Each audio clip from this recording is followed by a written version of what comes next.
I'd like to tell you about the strangest secret in the world.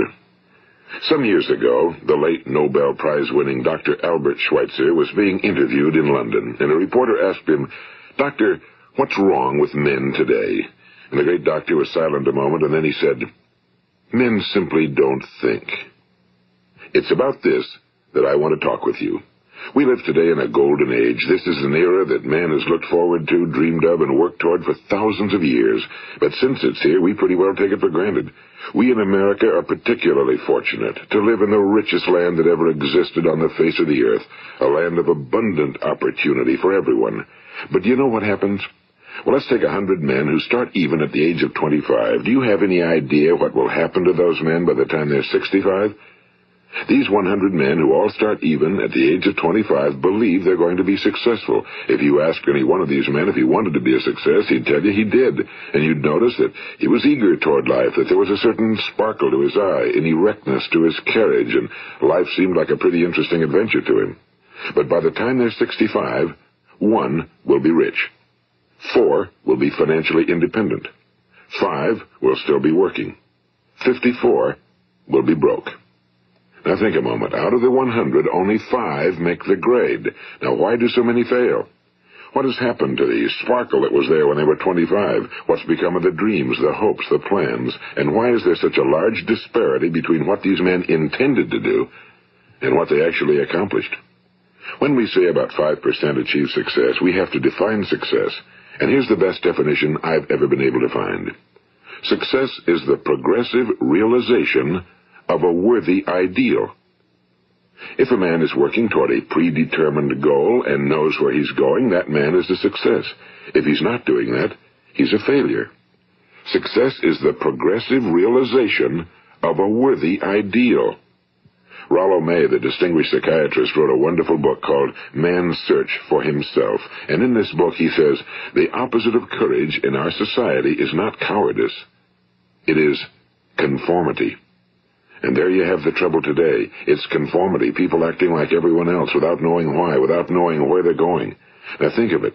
In America right now, there are over 18 million people 65 years of age and older. And most of them are broke. They're dependent on someone else for life's necessities. Now, we learn to read by the time we're 7. We learn to make a living by the time we're 25. Usually by that time, we're not only making a living, we're supporting a family. And yet by the time we're 65, we haven't learned how to become financially independent in the richest land that has ever been known. Why? We conform. And the trouble is that we're acting like the wrong percentage group, the 95 who don't succeed. Now, why do these people conform? Well, they really don't know. These people believe that their lives are shaped by circumstances, by things that happen to them, by exterior forces. They're outer-directed people. A survey was made one time that covered a lot of men, working men, and these men were asked, "Why do you work? Why do you get up in the morning?" 19 out of 20 had no idea. If you ask them, they'll say, well, everyone goes to work in the morning, and that's the reason they do it, because everyone else is doing it. Now let's get back to our definition of success. Who succeeds? The only person who succeeds is the person who is progressively realizing a worthy ideal. He's the person who says, I'm going to become this, and then begins to work toward that goal. I'll tell you who the successful people are. A success is the school teacher who's teaching school because that's what he or she wants to do. The success is the woman who's a wife and mother because she wanted to become a wife and mother and is doing a good job of it. The success is the man who runs the corner gas station because that was his dream. That's what he wanted to do. The success is the successful salesman who wants to become a top-notch salesman and grow and build with his organization. A success is anyone who is doing deliberately a predetermined job because that's what he decided to do deliberately. But only 1 out of 20 does that. That's why today there isn't really any competition unless we make it for ourselves. Instead of competing, all we have to do is create. You know, for 20 years, I looked for the key which would determine what would happen to a human being. Was there a key I wanted to know which would make the future a promise that we could foretell to a large extent? Was there a key that would guarantee a person's becoming successful if he only knew about it and knew how to use it? Well, there is such a key, and I've found it. Have you ever wondered why so many men work so hard and honestly without ever achieving anything in particular, and others don't seem to work hard and yet seem to get everything? They seem to have the magic touch. You've heard them say that about someone. Everything he touches turns to gold. And have you ever noticed that a man who becomes successful tends to continue to become successful? And on the other hand, have you noticed how a man who's a failure tends to continue to fail? Well, it's because of goals. Some of us have goals, some don't. People with goals succeed because they know where they're going. It's that simple. Think of a ship leaving a harbor, and think of it with the complete voyage mapped out and planned. The captain and crew know exactly where it's going and how long it'll take. It has a definite goal. Now, 9,999 times out of 10,000, it will get to where it started out to get.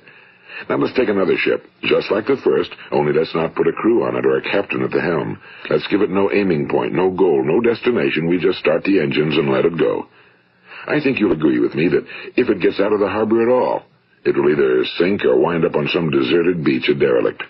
It can't go anyplace because it has no destination and no guidance, and it's the same with a human being. Take the salesman, for example. There's no other person in the world today with the future of a good salesman. Selling is the world's highest paid profession, if we're good at it and if we know where we're going. Every company needs top-notch salesmen, and they reward those men. The sky's the limit for them. But how many can you find? Someone once said the human race is fixed, not to prevent the strong from winning, but to prevent the weak from losing.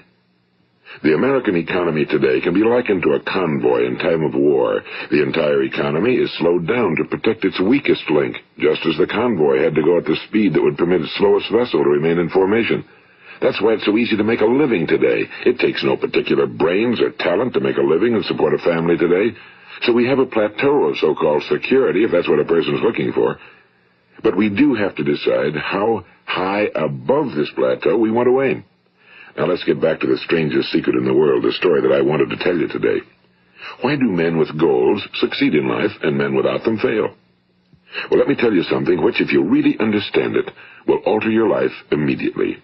If you understand completely what I'm going to tell you from this moment on, your life will never be the same again. You will suddenly find that good luck just seems to be attracted to you. The things you want just seem to fall in line, and from now on you won't have the problems, the worries, the gnawing lump of anxiety that perhaps you've experienced before. Doubt, fear, well, they'll be things of the past. Here's the key to success and the key to failure. We become what we think about. Now let me say that again. We become what we think about. Throughout all history, the great wise men and teachers, philosophers and prophets have disagreed with one another on many different things. It's only on this one point that they are in complete and unanimous agreement. Listen to what Marcus Aurelius, the great Roman emperor, said. A man's life is what his thoughts make of it. Disraeli said this, everything comes if a man will only wait. I've brought myself by long meditation to the conviction that a human being with a settled purpose must accomplish it, and that nothing can resist a will that will stake even existence for its fulfillment. Ralph Waldo Emerson said this, a man is what he thinks about all day long. William James said, the greatest discovery of my generation is that human beings can alter their lives by altering their attitudes of mind. And he also said, we need only in cold blood act as if the thing in question were real, and it will become infallibly real by growing into such a connection with our life that it will become real. It will become so knit with habit and emotion that our interest in it will be those which characterize belief. And he also said, if you only care enough for a result, you will almost certainly attain it. If you wish to be rich, you will be rich. If you wish to be learned, you will be learned. If you wish to be good, you will be good. Only you must then really wish these things and wish them exclusively, and not wish at the same time 100 other incompatible things just as strongly. In the Bible you read in Mark 9:23, if thou canst believe, all things are possible to him that believeth. My old friend Dr. Norman Vincent Peale put it this way, this is one of the greatest laws in the universe. Fervently do I wish I had discovered it as a very young man. It dawned upon me much later in life, and I found it to be one of the greatest, if not my greatest discovery outside of my relationship to God. The great law, briefly and simply stated, is that if you think in negative terms, you will get negative results. If you think in positive terms, you will achieve positive results. That is the simple fact, he went on to say, which is at the basis of an astonishing law of prosperity and success. In 3 words, believe and succeed. William Shakespeare put it this way: our doubts are traitors and make us lose the good we oft might win by fearing to attempt. George Bernard Shaw said, people are always blaming their circumstances for what they are. I don't believe in circumstances. The people who get on in this world are the people who get up and look for the circumstances they want, and if they can't find them, make them. Well, it's pretty apparent, isn't it? And every person who discovered this for a while believed that he was the first one to work it out. We become what we think about. Now, it stands to reason that a person who's thinking about a concrete and worthwhile goal is going to reach it, because that's what he's thinking about, and we become what we think about. Conversely, the man who has no goal, who doesn't know where he's going, and whose thoughts must therefore be thoughts of confusion and anxiety and fear and worry, becomes what he thinks about. His life becomes one of frustration and fear and anxiety and worry. And if he thinks about nothing, he becomes nothing. Now, how does it work? Why do we become what we think about? Well, I'll tell you how it works as far as we know. Now, to do this, I want to tell you about a situation that parallels the human mind. Suppose a farmer has some land, and it's good, fertile land. Now, the land gives the farmer a choice. He may plant in that land whatever he chooses. The land doesn't care. It's up to the farmer to make the decision. Now, remember, we're comparing the human mind with the land because the mind, like the land, doesn't care what you plant in it. It will return what you plant, but it doesn't care what you plant. Now, let's say that the farmer has 2 seeds in his hand. One is a seed of corn. The other is nightshade, a deadly poison. He digs 2 little holes in the earth, and he plants both seeds, one corn, the other nightshade. He covers up the holes, waters, and takes care of the land, and what will happen? Invariably, the land will return what's planted. As it's written in the Bible, as ye sow, so shall ye reap. Now remember, the land doesn't care. It'll return poison in just as wonderful abundance as it will corn. So up come the 2 plants, one corn, one poison.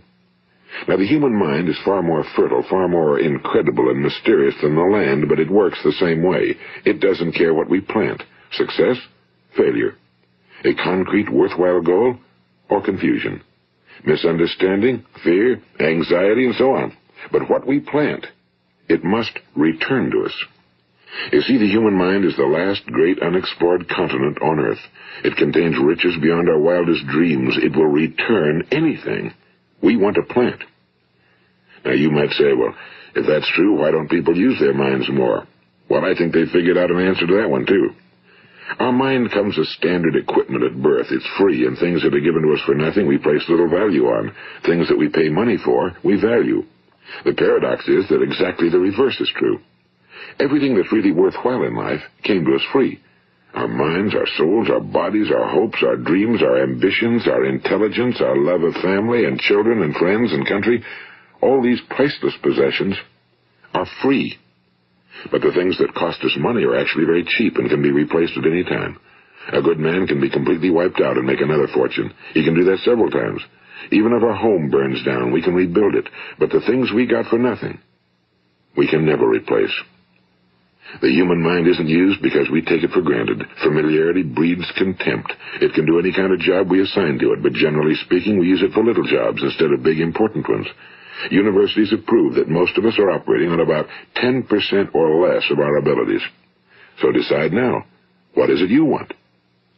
Plant your goal in your mind. It's the most important decision you ever make in your entire life. What is it you want? Do you want to be an outstanding salesman? A better worker at your particular job? Do you want to go places in your company? In your community? Do you want to get rich?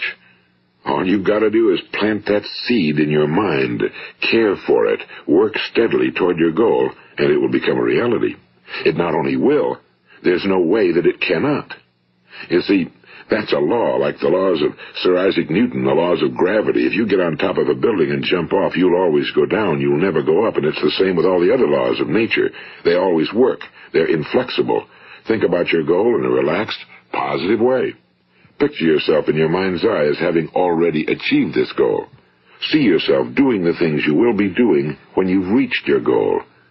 Ours has been called the phenobarbital age, the age of ulcers and nervous breakdowns and tranquilizers, at a time when medical research has raised us to a new plateau of good health and longevity. Far too many of us worry ourselves into an early grave trying to cope with things in our own little personal ways without learning a few great laws that will take care of everything for us.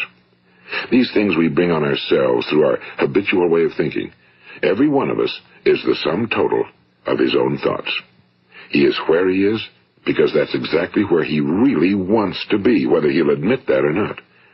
Each of us must live off the fruit of his thoughts in the future, because what you think today and tomorrow, next month and next year, will mold your life and determine your future. You're guided by your mind. I remember one time I was driving through eastern Arizona, and I saw one of those giant earth-moving machines roaring along the road at about 35 miles an hour with what looked like 30 tons of dirt in it. A tremendous, incredible machine, and there was a little man perched way up on top with the wheel in his hands guiding it. And as I drove along, I was struck by the similarity of that machine to the human mind.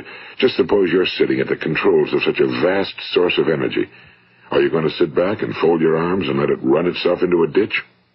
Or are you going to keep both hands firmly on the wheel and control and direct this power to a specific, worthwhile purpose? It's up to you. You're in the driver's seat.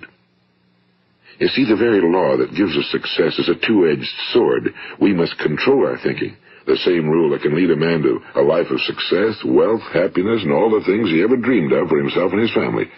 That very same law can lead him into the gutter. It's all in how he uses it, for good or for bad. This is the strangest secret in the world. Now, why do I say it's strange, and why do I call it a secret? Actually, it isn't a secret at all. It was first promulgated by some of the earliest wise men, and it appears again and again throughout the Bible, but very few people have learned it, understand it. That's why it's strange, and why for some equally strange reason it virtually remains a secret.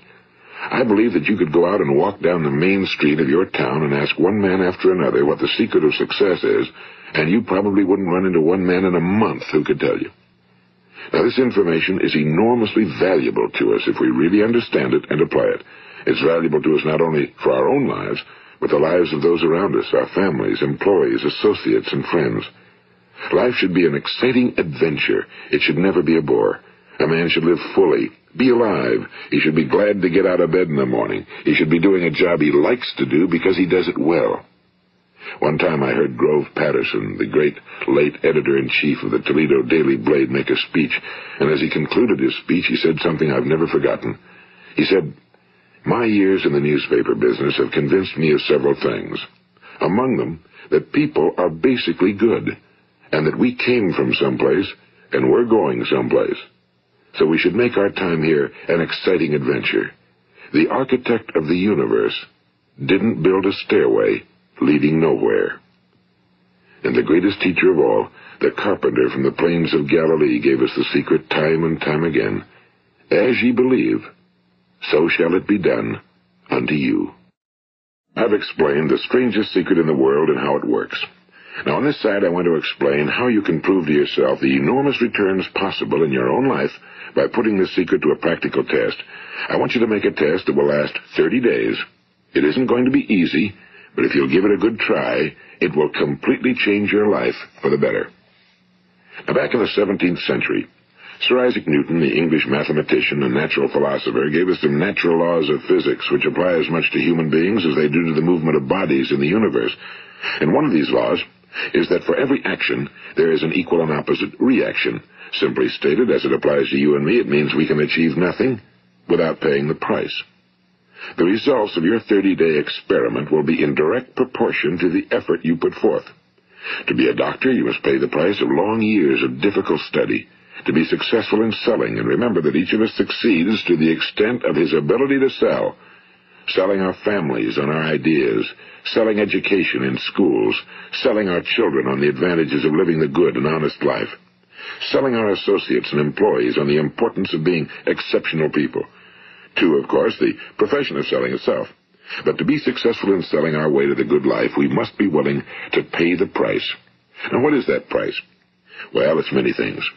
First, it's understanding emotionally, as well as intellectually, that we literally become what we think about, that we must control our thoughts if we're to control our lives. It's understanding fully that as ye sow, so shall ye reap.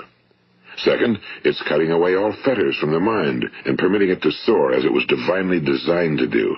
It's the realization that your limitations are self-imposed and that the opportunities for you today are enormous beyond belief. It's rising above narrow-minded pettiness and prejudice.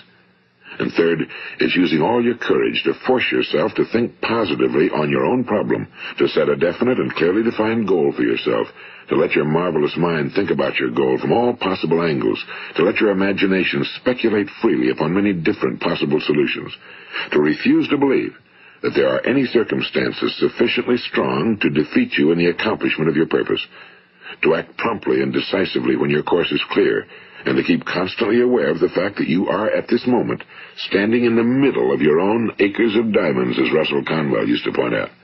And fourth, save at least 10% of every dollar you earn. It's also remembering that no matter what your present job, it has enormous possibilities, if you're willing to pay the price. Now let's just go over the important points in the price each of us must pay to achieve the wonderful life that can be ours. It is, of course, worth any price. 1. You will become what you think about. 2. Remember the word imagination and let your mind begin to soar. 3. Courage. Concentrate on your goal every day. 4. Save 10% of what you earn. And 5. Action. Ideas are worthless unless we act on them. Now, I'll try to outline the 30-day test I want you to make. Keep in mind that you have nothing to lose by making this test and everything you could possibly want to gain. There are 2 things that may be said of everyone. Each of us wants something, and each of us is afraid of something. I want you to write on a card what it is you want more than anything else. It may be more money. Perhaps you'd like to double your income or make a specific amount of money. It may be a beautiful home. It may be success at your job. It may be a particular position in life. It could be a more harmonious family. Each of us wants something. Now write down on your card specifically what it is you want. Make sure it's a single goal and clearly defined. You needn't show it to anyone, but carry it with you so that you can look at it several times a day. Think about it in a cheerful, relaxed, positive way each morning when you get up, and immediately you have something to work for, something to get out of bed for, something to live for. Look at it every chance you get during the day and just before going to bed at night. And as you look at it, remember that you must become what you think about, and since you're thinking about your goal, you realize that soon it will be yours. In fact, it's yours really the moment you write it down and begin to think about it. Look at the abundance all around you as you go about your daily business. You have as much right to this abundance as any other living creature. It's yours for the asking. Now we come to the difficult part. Difficult because it means the formation of what is probably a brand new habit, and new habits are not easily formed. Once formed, however, it will follow you for the rest of your life. Stop thinking about what it is you fear. Each time a fearful or negative thought comes into your consciousness, replace it with a mental picture of your positive and worthwhile goal. And there will come times when you'll feel like giving up. It's easier for a human being to think negatively than positively. That's why only 5% are successful. You must begin now to place yourself in that group. For 30 days, you must take control of your mind. It will think about only what you permit it to think about. Each day for this 30-day test, do more than you have to do. In addition to maintaining a cheerful, positive outlook, give of yourself more than you've ever done before. Do this knowing that your returns in life must be in direct proportion to what you give. The moment you decide on a goal to work toward, you're immediately a successful person. You are then in that rare and successful category of people who know where they're going. Out of every 100 people, you belong to the top 5. Don't concern yourself too much with how you're going to achieve your goal. Leave that completely to a power greater than yourself. All you have to do is know where you're going. The answers will come to you of their own accord and at the right time. Remember these words from the Sermon on the Mount, and remember them well. Keep them constantly before you this month of your test. Ask, and it shall be given you. Seek, and ye shall find. Knock, and it shall be opened unto you. For every one that asketh receiveth, and he that seeketh findeth, and to him that knocketh it shall be opened. It's as marvelous and as simple as that. In fact, it's so simple that in our seemingly complicated world, it's difficult for an adult to understand that all he needs is a purpose and faith. For 30 days, do your very best. If you're a salesman, go at it as you've never done before, not in a hectic fashion, but with the calm, cheerful assurance that time well spent will give you the abundance in return you deserve and want. If you're a homemaker, devote your 30-day test to completely giving of yourself without thinking about receiving anything in return, and you'll be amazed at the difference it makes in your life. No matter what your job, do it as you've never done it before for 30 days. And if you've kept your goal before you every day, you'll wonder and marvel at this new life you've found. Dorothea Brand, the outstanding editor and writer, discovered it for herself and tells about it in her fine book, Wake Up and Live. Her entire philosophy is reduced to the words, act as though it were impossible to fail. She made her own test with sincerity and faith, and her entire life was changed to one of overwhelming success. Now, you make your test for 30 full days. Don't start your test until you've made up your mind to stick with it. You see, by being persistent, you're demonstrating faith. Persistence is simply another word for faith. If you didn't have faith, you'd never persist.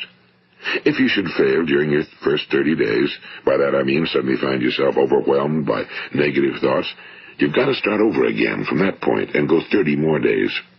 Gradually, your new habit will form until you find yourself one of that wonderful minority to whom virtually nothing is impossible. And don't forget the card. It's vitally important as you begin this new way of living. On one side of the card, write your goal, whatever it may be. On the other side, write the words we've quoted from the Sermon on the Mount. Ask, and it shall be given you. Seek, and ye shall find. Knock, and it shall be opened unto you. Nothing great was ever accomplished without inspiration. See that during these crucial first 30 days, your own inspiration is kept at a peak. And above all, don't worry. Worry brings fear, and fear is crippling. The only thing that can cause you to worry during your test is trying to do it all yourself. Know that all you have to do is hold your goal before you. Everything else will take care of itself. Remember also to keep calm and cheerful. Don't let petty things annoy you and get you off course. Now, since making this test is difficult, some will say, why should I bother? Well, look at the alternative. No one wants to be a failure. No one really wants to be a mediocre individual. No one wants a life constantly filled with worry and fear and frustration. Therefore, remember that you must reap that which you sow. If you sow negative thoughts, your life will be filled with negative things. If you sow positive thoughts, your life will be cheerful, successful, and positive. Now, gradually, you will have a tendency to forget what you've heard on this recording. Play it often. Keep reminding yourself of what you must do to form this new habit. Gather your whole family around at regular intervals and listen to what's been said here. You know, most men will tell you that they want to make money without understanding the law. The only people who make money work in a mint. The rest of us must earn money. This is what causes those who keep looking for something for nothing or a free ride to fail in life. The only way to earn money is by providing people with services or products which are needed and useful. We exchange our time and our product or service for the other man's money. Therefore, the law is that our financial return will be in direct proportion to our service. Now, success is not the result of making money. Making money is the result of success, and success is in direct proportion to our service. Most people have this law backwards. They believe that you're successful if you earn a lot of money. The truth is that you can only earn money after you're successful. It's like the story of the man who sat in front of the stove and said to it, "Give me heat, and then I'll add the wood." How many men and women do you know, or do you suppose there are today, who take the same attitude toward life? There are millions. We've got to put the fuel in before we can expect heat. Likewise, we've got to be of service first before we can expect money. Don't concern yourself with the money. Be of service. Build, work, dream, create. Do this, and you'll find there's no limit to the prosperity and abundance that will come to you. Prosperity, you know, is founded upon a law of mutual exchange.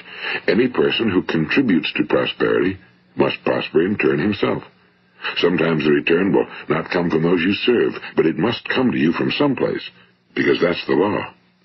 For every action, there is an equal and opposite reaction.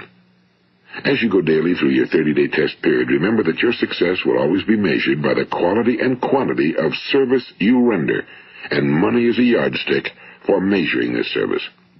No man can get rich himself unless he enriches others. Now, there are no exceptions to a law. You can drive down any street in America and from your car estimate the service that's being rendered by the people living on that street. Had you ever thought of this yardstick before? It's interesting. Some, like ministers and priests and other devoted people, measure their returns in the realm of the spiritual, but again, their returns are equal to their service. Once this law is fully understood, any thinking person can tell his own fortune. If he wants more, he must be of more service to those from whom he receives his return. If he wants less, he has only to reduce his service. This is the price you must pay for what you want. If you believe you can enrich yourself by deluding others, you can end only by deluding yourself. It may take some time, but just as surely as you breathe, you'll get back what you put out. Don't ever make the mistake of thinking you can avert this. It's impossible. The prisons and the streets where the lonely walk are filled with people who tried to make new laws just for themselves. We may avoid the laws of man for a while, but there are greater laws that cannot be broken. An outstanding medical doctor recently pointed out 6 steps that will help you realize success. 1. Set yourself a definite goal. 2. Quit running yourself down. 3. Stop thinking of all the reasons why you cannot be successful and instead think of all the reasons why you can. 4. Trace your attitudes back through your childhood and try to discover where you first got the idea you couldn't be successful, if that's the way you've been thinking. 5. Change the image you have of yourself by writing out a description of the person you would like to be. And 6. Act the part of the successful person you have decided to become. The doctor who wrote those words is a noted West Coast psychiatrist, Dr. David Harold Fink. Do what the experts since the dawn of recorded history have told you must do. Pay the price by becoming the person you want to become. It's not nearly as difficult as living unsuccessfully. Make your 30-day test, then repeat it again, and each time it will become more a part of you until you'll wonder how you could ever have lived any other way. Live this new way, and the floodgates of abundance will open and pour over you more riches than you may have dreamed existed. Money? Yes, lots of it. But what's more important, you'll have peace.